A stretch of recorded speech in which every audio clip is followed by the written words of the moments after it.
तो दोस्तों स्वागत है आपका हमारे इस नई वीडियो में। इस वीडियो में आज हम क्लास 10 के मैथ्स के फर्स्ट सेट करने वाले हैं और ये 2025 की परीक्षा दिन का फर्स्ट सेट है। तो आइए शुरू करते हैं। सबसे पहले हमारे पास है सही विकल्प। सही विकल्प सॉल्व करेंगे। सही विकल्प, एक अशून्य परिमेय संख्या क्या होती है भाई? अशून्य परिमेय संख्या क्या होती है? चलिए बात करते हैं अशून्य परिमेय संख्या क्या होती है।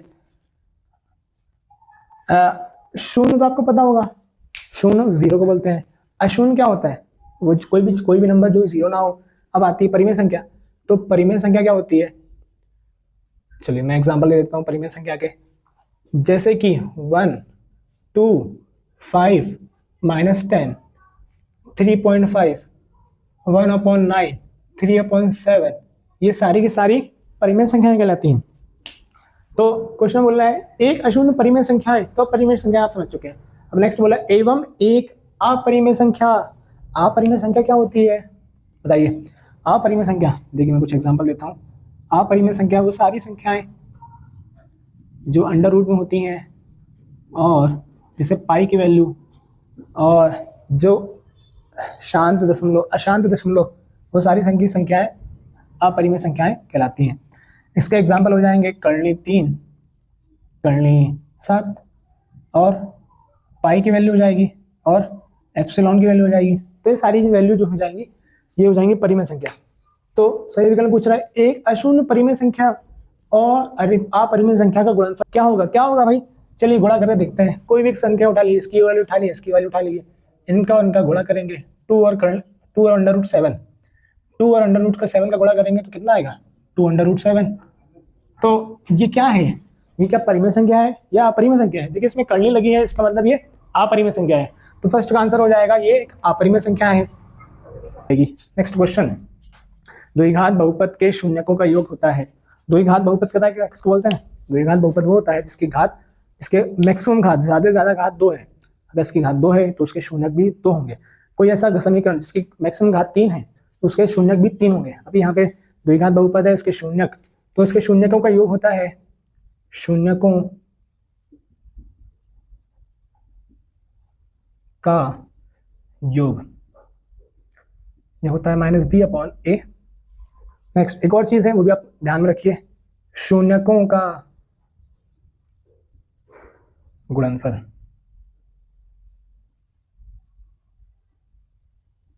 कोई बताया क्या होता है? चलो ये होता है c/a। तो अब हम करेंगे समीकरण निकाय x + 2y + 5 = 0 और -3y -3x -6y + 1 = 0 का हल। इसका हल क्या होगा? इसके लिए आपको कुछ शर्तें पता होनी चाहिए, वो मैं लिख देता हूँ, उसका आप याद कर लेंगे। a1/a2 इक्वल नहीं है, अगर बराबर नहीं है b1/b2 के, जब भी ऐसी कंडीशन आपको मिलती है तो इसका केवल एक हल होता है, केवल तो इसका एक हल होता है। और ग्राफ में अगर पहली रेखा बनाएंगे और दूसरी रेखा बनाएंगे तो ये रेखाएं एक दूसरे को प्रतिच्छेद करती हैं, किसी एक पॉइंट पे प्रतिच्छेद करती हैं। जिस पॉइंट पे वो प्रतिच्छेद करती हैं वही उसका हल होता है। तो इसकी रेखाएं प्रतिच्छेदी होती हैं, प्रतिच्छेदी होती हैं। नेक्स्ट कंडीशन है, अगर a1/a2 बराबर है b1/b2 के और वो भी बराबर है c1/c2 के, जब भी हमें ऐसी कंडीशन मिलती है तो इसका मतलब होता है कि इसके इनफाइनाइट हल है, अनंत हल है। कितने हल इसके? अनंत। और अगर हम इसके ग्राफ में रेखाएं बनाएंगे तो इसकी रेखाएं एक दूसरे के ऊपर चढ़ी होती हैं। अगर ये रेखा है तो दूसरी वाली रेखा इसी के ऊपर जाएगी। तो थर्ड कंडीशन होती है a1/a2 बराबर है b1/b2 के, लेकिन वो बराबर नहीं है c1/c2 के। जब ऐसी कंडीशन मिलती है तो इसका कोई हल नहीं होता, कोई हल नहीं। और इसमें रेखाएं कैसे मिलती हैं? ग्राफ में जब इसके एक समीकरण पहले और दूसरे समीकरण की रेखाएं बनाई जाएंगी तो वो समानांतर रेखाएं मिलेंगी, समांतर। ठीक है, तो ये तीनों कंडीशन याद रख लें। अभी तो वाला क्वेश्चन आया है, हो सकता है एग्जाम में कोई दूसरा क्वेश्चन आए, नंबर्स चेंज हो जाए, तो अपन हर कंडीशन को पता होना चाहिए अपन को, तो अपन सॉल्व करेंगे। तो बहरहाल थर्ड वाला क्वेश्चन सॉल्व करते हैं। x से गुणांक 1 है, कुछ नहीं है मतलब 1 है, तो a1 बराबर आ गया 1, y का गुणांक 2 है तो b1 बराबर आ गया 2, और अचर नंबर c1 आ गया 5। सेकंड समीकरण से a2 b2 c2 की वैल्यू निकालेंगे। x का गुणांक है -3 तो a2 आ जाएगा -3, y का गुणांक -6 है तो b2 आ जाएगा -6, और अचर नंबर अलग से जो नंबर दिया है वो है c2। अब इसको सॉल्व करेंगे, कंडीशन में देखें कौन सी अप्लाई होती है। इसके अनुपात नहीं करेंगे, a1 अपॉन a2 के अनुपात आएगा 1/-3, b1 अपॉन b2 का अनुपात आएगा, लिख देते हैं a1 अपॉन a2 का अनुपात आया 1/3, b1 अपॉन b2 का अनुपात आएगा 2/6 -6। देखेंगे अगर ये कट रहा है तो काट देंगे, 2 1 2, 2 1 2, 2 3 6, तो 1/-3 b1 अपॉन b2 की वैल्यू आ गई। देखिए a1 अपॉन a2 भी 1/-3 आया, b1 अपॉन b2 भी 1/-3 आया। अब लास्ट कंडीशन चेक करेंगे, c1 अपॉन c2 इसका अनुपात क्या आ रहा है, 5/1 आ रहा है। तो इस कंडीशन में कौन सी कंडीशन मिल रही है अपन को, ये वाली कि ये वाली या ये वाली?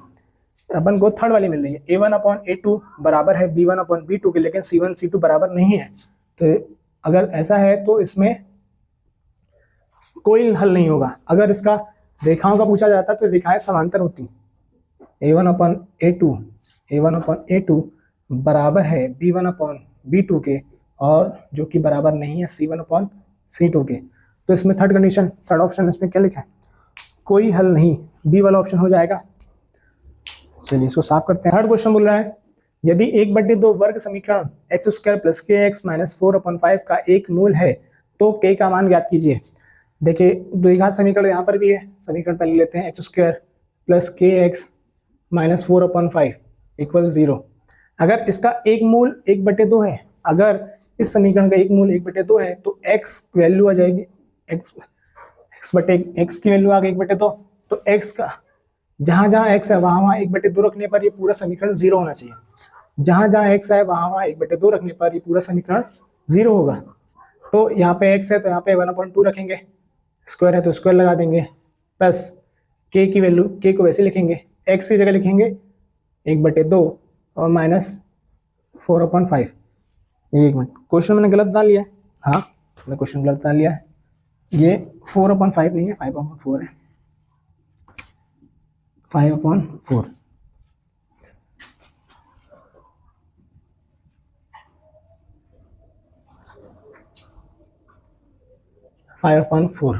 इक्वल 0। 1/2 की घात 2 है तो उसको 2 बार लिखेंगे, k का 1 से गुणा हुआ k/2 हो जाएगा ये, और -5/4 बराबर 0। एक इसका गुणा होगा, 1 का 1 से 1 होगा, 2 का 2 से होगा 4, ये 7 वाला साथ में लिख देते हैं, 5/4 को इसके साथ लिख देते हैं, और प्लस k/2।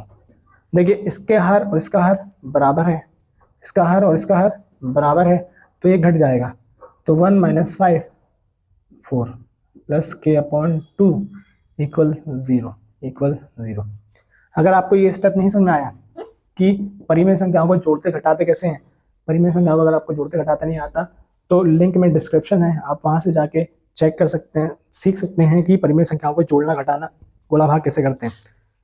तो अब यहाँ 1 में से 5 जाएगा तो -4 आएगा, और अपॉन में 4 है, ये वैसे लिख देंगे k/2 0, 4 एकम 4, 4 एकम 4, तो -1 प्लस k/2 इक्वल आ गया 0।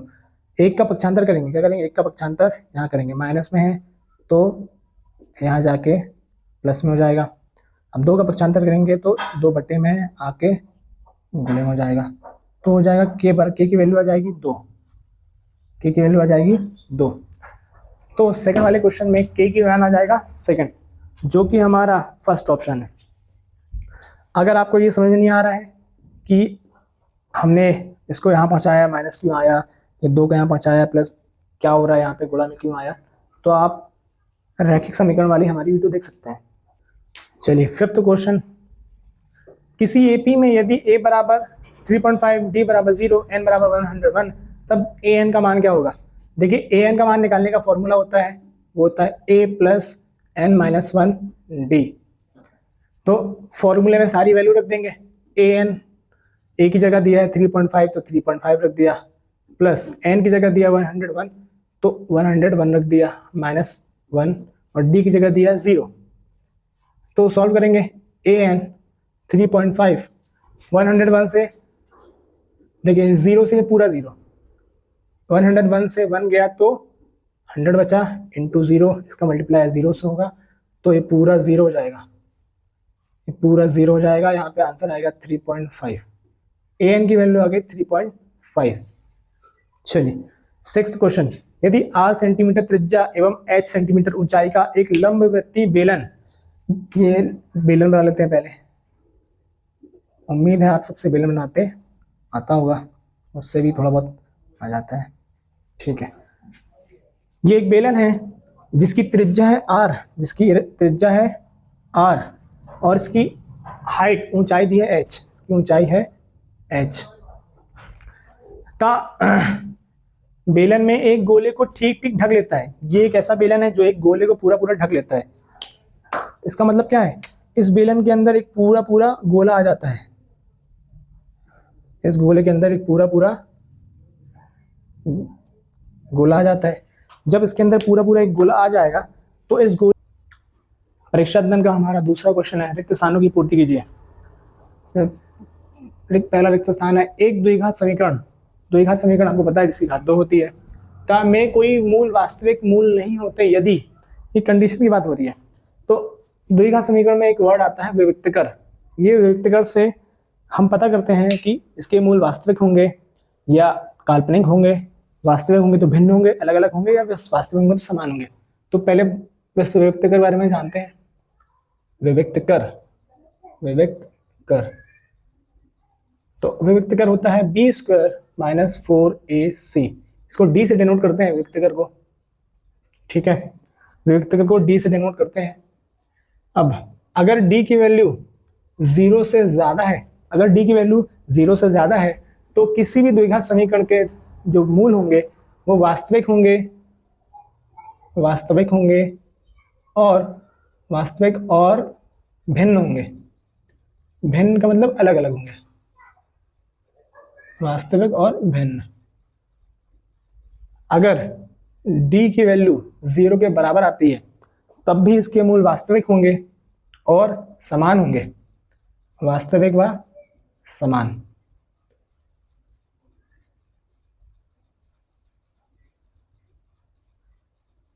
अगर एक लास्ट कंडीशन, अगर d की वैल्यू 0 से कम है, अगर d की वैल्यू 0 से कम है तो इसके मूल काल्पनिक होंगे, ठीक है। तो अपन क्वेश्चन पढ़ते हैं। एक द्विघात समीकरण में कोई मूल वास्तविक नहीं होते, कब नहीं होते, वास्तविक नहीं होंगे तो काल्पनिक होंगे। काल्पनिक होने की कंडीशन ये है। तो विविक्तकर इसकी वैल्यू b² माइनस 4ac, इसकी वैल्यू 0 से छोटी होनी चाहिए। तो ये आपके में ये वाली कंडीशन लग जाएगी। अगर पूछा होता है इसमें कि कब द्विघात समीकरण के मूल वास्तविक और भिन्न होते हैं तो हम कंडीशन वाली अप्लाई करते हैं। जब पूछा होता वास्तविक और समान कब होंगे तो हम वाली अप्लाई कंडीशन अप्लाई करते हैं। अभी पूछा है वास्तविक मूल नहीं होते, वास्तविक मूल नहीं होंगे तो काल्पनिक होंगे, तो उसकी कंडीशन ये हो जाएगी। तो उसका आंसर आएगा b² माइनस 4ac, ये होना चाहिए 0 से छोटा, ठीक है। नेक्स्ट पे चलते हैं। AP 5, 10, 15 का 10वां पद, एक आपको समांतर श्रेणी दी है। समांतर श्रेणी का पहला पद जानते हैं, A बोलते हैं, पहले पद को A बोलते हैं। A बराबर दिया 5। समांतर श्रेणी में एक चीज निकालनी पड़ती है, सार्वंतर। सार्वंतर, इसको D से डिनोट करते हैं। सार्वंतर होता है दो पदों के बीच का अंतर। 10 में से 5 जाएगा, कितना बचेगा 5। 15 में से 5 जाएगा, 15 में 10 जाएगा, 5 बचेगा, तो इसका सार्वंतर हो जाएगा 5। सार्वंतर हो जाएगा 5। पद का नंबर दिया है 10वां पद, 10वां। अब देखिए 10वां पद निकालना है तो उसका फॉर्मूला होता है an equal a plus n minus 1 d। तो वैल्यू पुट कर देंगे, n की जगह 10 आ जाएगा, a tan इक्वल ए की वैल्यू 5 है, एन की वैल्यू है 10 -1, डी की वैल्यू 5 अगेन। हम इसको सॉल्व कर लेते हैं। 10 -1 10 में से 1 जाएगा, 9 बचेगा, 9 का मल्टीप्लाई 5 में करेंगे तो 9 5 45, 9 5 45 और कितना हो जाएगा 50। तो इस सीरीज का 10वां पद होगा, क्या होगा 50। इसका 10वां पद होगा 50। अगर मान लो कोई और सीरीज आती है, कुछ और क्वेश्चन आते हैं, लेकिन अगर आपको ये फॉर्मूले पता है आपको ए का मान निकालते आता है, डी का मान देख के समझ में आता है, निकालते आता है, तो आप कोई भी पद निकाल सकते हैं। ठीक है, इसको रफ करते हैं। नेक्स्ट क्वेश्चन, नेक्स्ट सही रिक्त स्थान में जो क्वेश्चन है, सभी वर्ग डैश होते हैं, सभी वर्ग डैश होते हैं। देखिए सभी वर्ग इसमें आएगा समरूप होते हैं। समरूप के बारे में थोड़ा समझ लेते हैं। समरूप का मतलब होता है समान आकृति के। समरूप का मतलब क्या होता है? समान रूप के, समान आकृति के नहीं, समान रूप के। एक अगर छोटा वर्ग बनाए तो वो भी ऐसा बनेगा, और एक बड़ा वर्ग बनाए तो वो भी ऐसा बनेगा। तो वर्ग हमेशा समरूप होते हैं। इसकी रूप समान है, इसकी भुजाएं अलग अलग हो सकती हैं लेकिन इसका रूप समान है, इसलिए सारे वर्ग समरूप होते हैं। तो इसका आंसर आ जाएगा समरूप।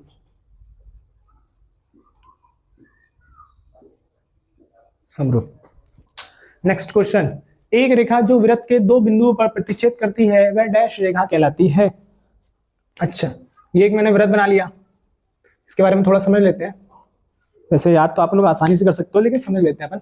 जब कोई रेखा इस वृत्त को छू कर जाती है, जब कोई रेखा इस वृत्त को छू कर जाती है तो ऐसी रेखाएं स्पर्श रेखा कहलाती हैं। ऐसी रेखा स्पर्श रेखा कहलाती है। अगर जब कोई रेखा वृत्त को काट के जाती है, ये एक पॉइंट यहाँ पर मिलेगा, एक पॉइंट यहाँ पर मिलेगा, तब जब, तो इसी में ये क्वेश्चन पूछा हुआ है, एक रेखा जो वृत्त को 2 बिंदु पर प्रतिच्छेद करी, एक यहाँ पॉइंट पर, एक इस वाले पॉइंट पर प्रतिच्छेद कर रही है, तो इसको बोलते हैं छेदक रेखा। छेदक रेखा। देखिए अगेन, स्पर्श रेखा की भी आ सकता है तो स्पर्श रेखा पता होना चाहिए, छेदक रेखा भी आ सकता है तो छेदक रेखा पता होना चाहिए। छेदक रेखा, देखिए स्पर्श रेखा कहाँ कहाँ खींची जा सकती है? सिर्फ एक यहाँ पर और एक यहाँ पर। और छेदक रेखा तो बहुत सारी खींची जा सकती है, ये हो गई, ये हो गई, ये सारी की सारी छेदक रेखा है। लेकिन स्पर्श रेखा ये ऊपर, एक ये नीचे। स्पर्श रेखा मतलब छू के जाने वाली रेखा, ये सिर्फ टच करके निकल जा रही है, यहाँ पे भी छू के चली जा रही है। तो इसका आंसर फिर से आ जाएगा, क्या आ जाएगा? छेदक रेखा। छेदक रेखा। नेक्स्ट, वृत्तीय क्षेत्र का वह भाग जो जीवा और संगत चाप से परिबद्ध हो उस वृत्त का डैश कहलाती है।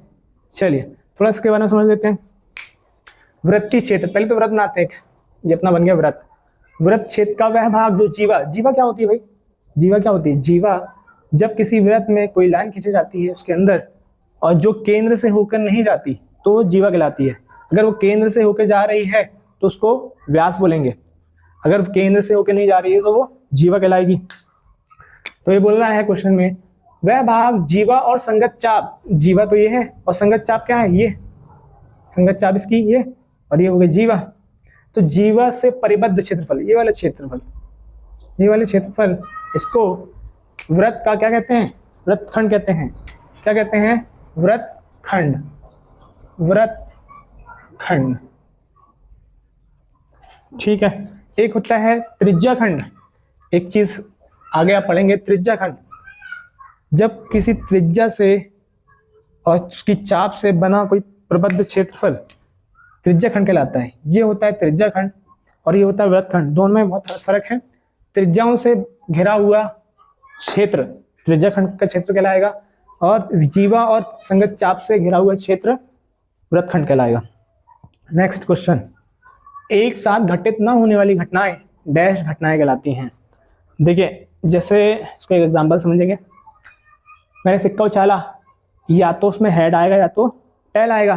तो ऐसा तो कभी हो नहीं सकता कि साथ ही साथ टेल आ जाए और हेड आ जाए, मतलब एक ही बार में हेड भी जाए और टेल भी जाए, या तो टेल आएगा या तो हेड आएगा।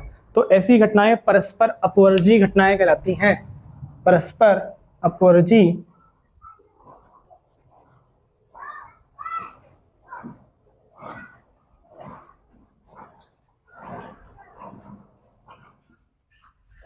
ठीक है, ये रिक्तांग अपना कंप्लीट हो गया है। हम लोग आ चुके हैं थर्ड क्वेश्चन में, जो कि है सत्य और असत्य। चलिए इसको सॉल्व करेंगे। प्रत्येक परिमेय संख्या वास्तविक संख्या होती है, क्या ऐसा होता है क्या? तो इसके लिए आपको पहले पता होना चाहिए परिमेय संख्या क्या होती है, वास्तविक संख्या क्या होती है। इसके पहले क्वेश्चन जो किया था हमने, उसमें हमने पढ़ा था परिमेय संख्या P/Q में होती है। वो सारी संख्याएं जिसको P/Q के रूप में लिख सकते हैं, वो सारी संख्या परिमेय संख्या होती है। ये तो ठीक है। अब वास्तविक संख्या क्या होती है? वास्तविक संख्या मतलब रियल नंबर। वास्तविक संख्या के अंदर परिमेय संख्या और अपरिमेय संख्या दोनों आती हैं। तो वास्तविक संख्या के अंदर परिमेय संख्या भी आती है, परिमेय संख्या भी वास्तविक होती हैं और अपरिमेय संख्याएं भी वास्तविक होती हैं। तो पहले का सत्य है, प्रत्येक परिमेय संख्या वास्तविक संख्या होती है, ये सत्य है। ठीक है, लेकिन अगर इसका जस्ट उल्टा पूछ लेता, प्रत्येक वास्तविक संख्या परिमेय संख्या होती है, तो ऐसा नहीं है, क्योंकि परिमेय और अपरिमेय दोनों आती हैं परिमेय संख्याओं में। नेक्स्ट क्वेश्चन करते हैं। समरूप त्रिभुजों का क्षेत्रफल सदैव बराबर होता है। तो समरूप त्रिभुज, समरूप चीज होती क्या है? समरूप मतलब एक जैसा रूप। समरूप मतलब एक जैसा रूप। एक ये त्रिभुज है और एक ये त्रिभुज है। ये दिख तो सेम रहा है, रूप इसका सेम है। इसकी भी भुजा, इसकी भी भुजा, इसकी भी भुजा, इसकी भुजा, इसकी भुजा, इसकी भुजा सेम एंगल पर है। लेकिन क्या ये भुजा और ये भुजा समान है, एक जैसी है? ये नहीं है, क्योंकि देख के ही लग रहा है ये छोटी है और ये बड़ी है। लेकिन इसका और इसका एंगल, इसका और इसका एंगल और इसका एंगल, तीनों का एंगल समान है, इसलिए समरूप है, लेकिन ये समान नहीं है। तो इसका जब हम क्षेत्रफल निकालेंगे तो इसका क्षेत्रफल कम आएगा और इसके मुकाबले में इसका क्षेत्रफल कम आएगा। तो इसका आंसर क्या हो जाएगा? समरूप त्रिभुजों का क्षेत्रफल सदैव बराबर नहीं होता, ये हो जाएगा असत्य। Next question. देखी गई वस्तु का उन्नयन कोण दृष्टि रेखा और क्षैतिज रेखा कोण से बना होता है। ये लाइन तो एकदम करेक्ट है। अच्छा, पहले अपन पढ़ते हैं दृष्टि रेखा। दृष्टि रेखा किसको बोलते हैं? अगर मैं यहाँ पे खड़ा हूँ और यहाँ पे कोई बिल्डिंग है, और उस पर झंडा लगा है और मैं उसको देख रहा हूँ, तो ये जो मेरी आंखों से जो रेखा बन रही है, तो मेरी दृष्टि से जो रेखा बन रही है, इसको बोलते हैं दृष्टि रेखा। आगे और क्षैतिज रेखा जो जमीन से जो बना हुआ कोण होता है, उसको बोलते हैं क्षैतिज रेखा। तो उन्नयन कोण दृष्टि रेखा और क्षैतिज रेखा से बना कोण होता है, ये तो सही है। नेक्स्ट आगे क्या बोला? जबकि वस्तु को देखने के लिए अपने सर को नीचे झुकाना पड़ता है। क्या है, सही है क्या? नो, हम तो ऊपर देखेंगे। उन्नयन कोण तब बनता है जब हम सर उठा के देखते हैं, ऊपर कहीं चीज देखते हैं, तो उसको बोलते हैं उन्नयन कोण। इसका जस्ट उल्टा हो जाता कि यहाँ पर मेरा दोस्त खड़ा होता और मैं अपने घर की बिल्डिंग पर होता, तो मेरी जो दृष्टि रेखा है और क्षैतिज से बना कोण, क्षैतिज रेखा मेरे लिए ये वाली हो जाएगी। इससे बना जो कोण है वो अवनमन कोण होता है। ये वाला कोण अवनमन होता है और ये वाला उन्नयन होता है। तो देख लीजिए, दृष्टि रेखा और क्षैतिज रेखा से बनने वाला कोण ये भी है, दृष्टि रेखा और क्षैतिज रेखा से बनने वाला कोण ये भी है, लेकिन इसके लिए सर नीचे झुकाना पड़ेगा और इसके लिए सर को उठाना पड़ेगा। ये आपका हो जाएगा उन्नयन कोण, और ये हो जाएगा अवनमन कोण।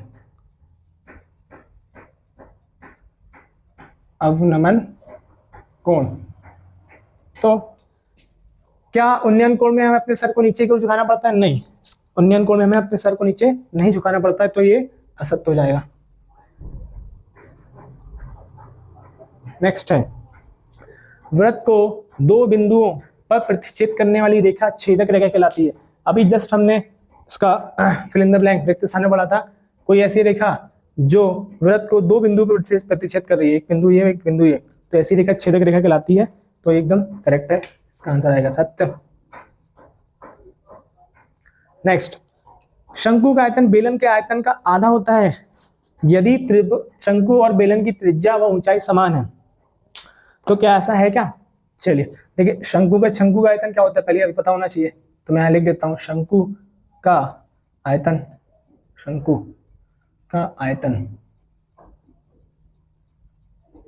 इसको याद कर लीजिए, 1/3 पाई r² h। और बेलन का आयतन क्या हो जाएगा? बेलन का आयतन, बेलन का आयतन होता है पाई आर स्क्वायर एच। अच्छा, अब इससे फॉर्मूले में देख के आपको समझ में आ रहा होगा कि यहाँ पे पाई आर स्क्वायर एच है, यहाँ पर भी पाई आर स्क्वायर एच है, लेकिन ये 1/3 है। तो बेलन का आयतन शंकु का आयतन का 3 गुना होता है, या फिर शंकु का आयतन बेलन का 1/3 होता है। ये आधा पूछ रहा है, आधा तो नहीं है, 1/3 लिखा होता तो ये सत्य हो जाता, 1/3 नहीं लिखा तो ये असत्य है, असत्य, क्योंकि फॉर्मूले से समझ में आ रहा है कि बेलन का आयतन शंकु का 3 गुना है, आधा नहीं है, डबल नहीं है, और शंकु का आयतन इसका 1/3 है, आधा नहीं है। नेक्स्ट, ये तो सीधा सीधा आपको फॉर्मूला ही लिख के दे दिया है, 3 में अधिका बराबर बहुलक प्लस 2 माध्य, तो इसका आंसर आ जाएगा सत्य। फोर्थ क्वेश्चन हमारा है, इसमें पहला है cos 0 डिग्री। cos 0 डिग्री क्या होता है? ये cos 0 डिग्री, फिर यहाँ पे sin 0 डिग्री और cos 45 डिग्री, तीनों क्वेश्चन का आंसर आपको एक बार में मिल जाएगा अगर आपको टेबल पता है। त्रिकोणीय अनुपात की टेबल है चैप्टर नंबर 8 में, अभी आगे वाले क्वेश्चन में मैं टेबल पूरी लिखवा दूंगा। तो cos 0 बराबर होता है 1, तो इसका 1 हो जाएगा। sin 0 बराबर 0 होता है तो इसका 0 हो जाएगा। cos 45 बराबर होता है 1/√2। नेक्स्ट क्वेश्चन, बिंदु x1 y1 और x2 y2 के मध्य बिंदु के निर्देशांक, मध्य बिंदु के निर्देशांक क्या होते हैं? दोनों x1 प्लस x2 को जोड़ के 2 से डिवाइड करेंगे तो x के निर्देशांक आ जाएंगे, और y के निर्देशांक के लिए y1 और y2 को जोड़ के 2 से डिवाइड करेंगे तो y के निर्देशांक आ जाएंगे। तो इसका आंसर हो जाएगा F वाला। नेक्स्ट फिफ्थ, x1 y1 एवं x2 y2 के मध्य दूरी का फॉर्मूला यहाँ पे आपको पता होना चाहिए, जो कि यहाँ पे लिखा है। ये सीधे फॉर्मूला है, इससे बहुत सारे क्वेश्चन करेंगे हम आगे भी, तो इसको आप रट लीजिए और याद है तो अच्छी बात है। तो ये इसका हो जाएगा, ऐसा नहीं करते हैं बच्चों वाली हरकतें, तो ये इसका हो जाएगा। नेक्स्ट है मूल बिंदु से x1 y1 के बीच की दूरी। देखिए, अगर मूल बिंदु किसको बोलते हैं? मूल बिंदु के निर्देशांक होते हैं 0 और 0। मूल बिंदु के निर्देशांक 0 और 0। तो x y, देखिए हमें पता है बिंदु के बीच की दूरी होती है x2 minus x1, y2 minus y1। अगर इसमें x1 0 और y1 0, तो फॉर्मूला क्या हो जाएगा? आंसर क्या जाएगा? x का स्क्वायर और y का स्क्वायर, तो इसका आंसर ये हो जाएगा। तो फिफ्थ क्वेश्चन हम करने वाले हैं, एक शब्द में उत्तर लिखिए, एक शब्द में उत्तर लिखिए। इसका पहला क्वेश्चन है, समीकरण ax square plus bx plus c equal 0 में b स्क्वायर माइनस 4ac को क्या कहते हैं? अभी मैंने करवाया था, कहाँ करवाया था मैंने? फिल इन द ब्लैंक्स में करवाया था। हाँ, कंडीशन के लिए बताया था मैंने। द्विघात समीकरण के मूल वास्तविक कब होंगे, काल्पनिक कब होंगे, वास्तविक होंगे तो समान कब होंगे, और भिन्न भिन्न कब होंगे, ये सब के लिए बताया था मैंने एक वर्ड जिसको बोलते हैं विविक्तकर। क्या बताया था मैंने? विविक्तकर। तो इसका आंसर आ जाएगा विविक्तकर। विविक्तकर बराबर होता है b स्क्वायर माइनस 4ac, तो ये वही विविक्तकर है, विविक्तकर। ठीक है, ये बहुत आसान है। अगर आपने ध्यान से फिल इन द ब्लैंक्स देखा है, रिक्त स्थान जो मैं सॉल्व करवा रहा था, तब आपने ध्यान से देखा होगा, तब मैंने ये वर्ड बताया था। अब सेकंड क्वेश्चन, 1/2 कॉमा 1/3 कॉमा 1/4 समांतर श्रेणी है या नहीं? समांतर श्रेणी है या नहीं? समांतर श्रेणी की खास बात क्या होती है? समांतर श्रेणी में पदों का अंतर समान होता है, जिससे अगर 2 है, 4 है, 6 है, 8 है, तो इनका अंतर 4 में से 2 जाएगा, कितना बचेगा? 2 बचेगा। 6 में से 4 जाएगा, कितना बचेगा? 2 बचेगा। 8 में से 6 जाएगा, कितना बचेगा? 2 बचेगा। तो पदों का अंतर समान आ रहा है, पदों का अंतर समान आ रहा है। तो इसी तरह से हम इसमें चेक करेंगे क्या ये समांतर श्रेणी है। तो 1/2 और 1/, तो ये समांतर श्रेणी हमें दी हुई है। इसमें से इसको माइनस करेंगे, घटाएंगे, और इसमें इसको हम घटाएंगे, तो दोनों का मान अगर सेम आता है तो हम बोलेंगे ये समांतर श्रेणी है। अगर दोनों का मान सेम नहीं आता तो हम बोलेंगे ये समांतर श्रेणी नहीं है।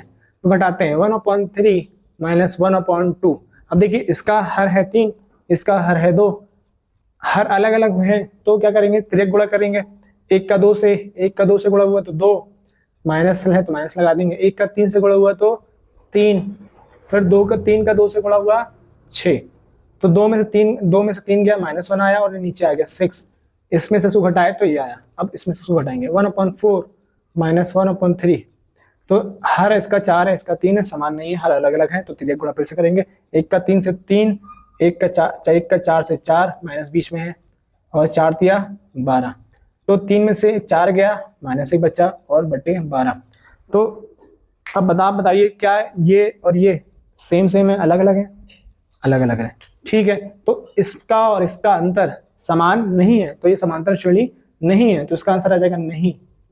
क्या आ जाएगा? नहीं। थर्ड क्वेश्चन, आकृतियों का वह गुण जिसमें उसका आकार समान हो तथा विस्तार भिन्न भिन्न हो। आकार समान मतलब देखिए, एक एक ये वर्ग है, इसका आकार ये है, एक और वर्ग है, इसका आकार ये है, लेकिन इसका विस्तार अलग अलग है। विस्तार मतलब ये छोटा है और इसका विस्तार ज्यादा है, इसका विस्तार कम है, इसका विस्तार ज्यादा है, तो ये समरूप तो है। ऐसे आकृतियां जिनका आकार समान है लेकिन विस्तार अलग अलग है, तो ऐसी आकृतियां समरूप आकृति कहलाती है, और ऐसा गुण समरूपता कहलाता है। आकृतियों में ऐसा गुण समरूपता कहलाता है। ठीक है, नेक्स्ट, जब वस्तु आंख की क्षैतिज रेखा से ऊपर हो। चलिए फटाक से अपन बनाते हैं। यहां पे कोई लड़का है और वस्तु इसकी आंख की क्षैतिज रेखा से ऊपर हो। इसकी आंख की क्षैतिज रेखा ये हो गई, इसके ऊपर है, यहाँ कहीं है वस्तु। कहाँ पर? यहाँ कहीं वस्तु है। तो उसे देखने के लिए इसकी आंख उसे देखने के प्रक्रम में हमारी आंख जिस कोण से ऊपर मुड़ जाती है, तो हमारे आंख जिस कोण से ऊपर मुड़ जाती है, हमारी आंख पहले क्षैतिज थी, इस वस्तु को देखने के लिए हमने आंख ऊपर करी, तो हमारी जिस कोण से हमारी दृष्टि रेखा ऊपर मुड़ गई, तो उस कोण को क्या कहते हैं? इसके पहले वाले क्वेश्चन मैंने करवाया था, क्या करवाया था मैंने? क्षैतिज रेखा और दृष्टि रेखा से बना कोण जब हम ऊपर देखते हैं तो उन्नयन कोण कहलाता है, और जब हम नीचे देखते हैं तो अवनमन कोण कहलाता है। तो इसका आंसर आ जाएगा उन्नयन कोण।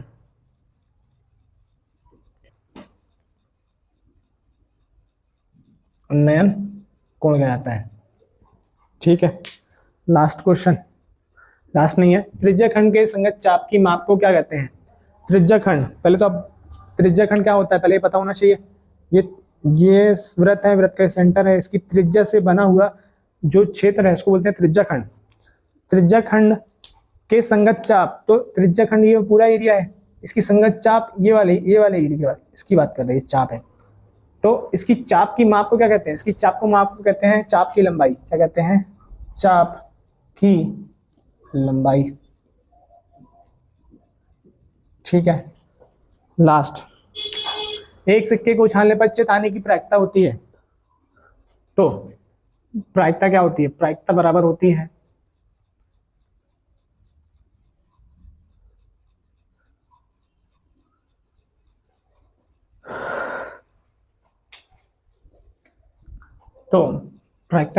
है संभावित परिणाम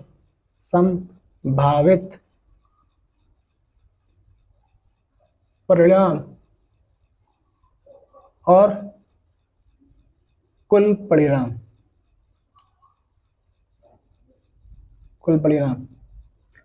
जब एक सिक्के को उछाला जाता है तो एक सिक्के में दो सिरे होते हैं, एक होता है हेड, एक होता है टेल। जब हम सिक्के को उछालेंगे या तो हेड आएगा या तो टेल आएगा, तो संभावित परिणाम उसके कितने हो जाएंगे? 1 हो जाएगा, या तो हेड आएगा या तो टेल आएगा। और कुल परिणाम कितने हो जाएंगे? हेड भी आ सकता है, टेल भी आ सकता है, तो हेड और टेल दोनों दो परिणाम हो गए, तो उसकी प्रायिकता हो जाएगी 1/2।